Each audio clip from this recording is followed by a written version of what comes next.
So, Mr. Fairbanks, is there anybody online? Yes, Mr. Colin is online. Mr. Colin, you're up.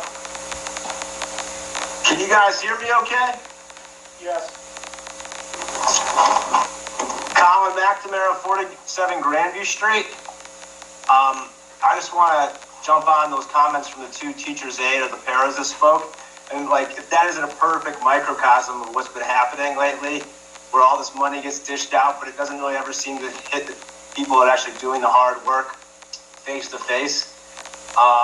It's depressing, but that's the reality of the situation. Trillions of dollars printed, and we all got $1,200, and about 20% inflation. 30%, that's 30 cents, excuse me.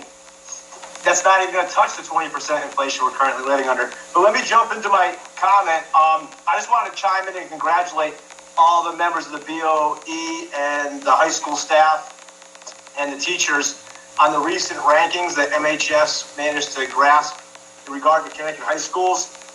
We came in number 96 out of almost 200 schools, and it really is a feat in today's educational climate, especially considering the challenges that we've had to face over the last couple of years. I would consider it a win that we didn't even go further down the list. I know that some people are upset that neighboring towns like Glastonbury or South Windsor scored better.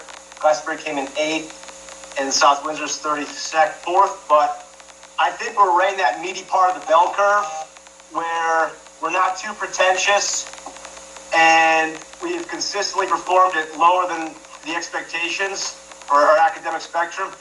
And it's really the exact level of mediocrity that we need to celebrate.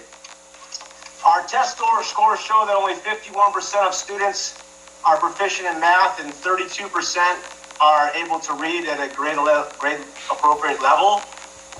But we know that math and reading just perpetuate the patriarchy, and the only way to move forward is lowering the standards for everyone across the board. And it's really the best decision that we can do for our kids is to lower the standards so they can score better. My only request is that we continue to push more cultural Marxism in the curriculum, and that students are more divided than united. It would definitely help the politicians out as things move forward.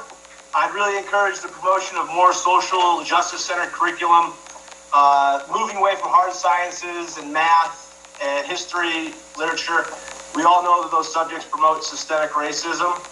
And if we get more classes to focus on things like equity, trans rights, and critical race theory, I think that kids really benefit in the long run. They may not be able to balance their household budgets or land meaningful employment, but as long as they're able to use the correct gender pronouns in day-to-day conversations and are doing their best to bring about the new world order, I'd say that their future is secure. Mr. McNamara? Mr. McNamara, your time is up.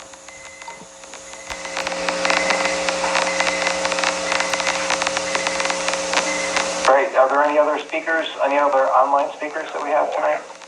No, Chris. I got one more. Oh, we got one more. I got one more.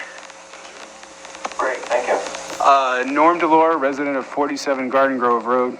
The first lesson that Manchester Public Schools has taught everyone, for the most part, is read a room. When you have a bunch of kids that are in a Board of Education meeting, know what topics to bring up. That's my talk. Thank you.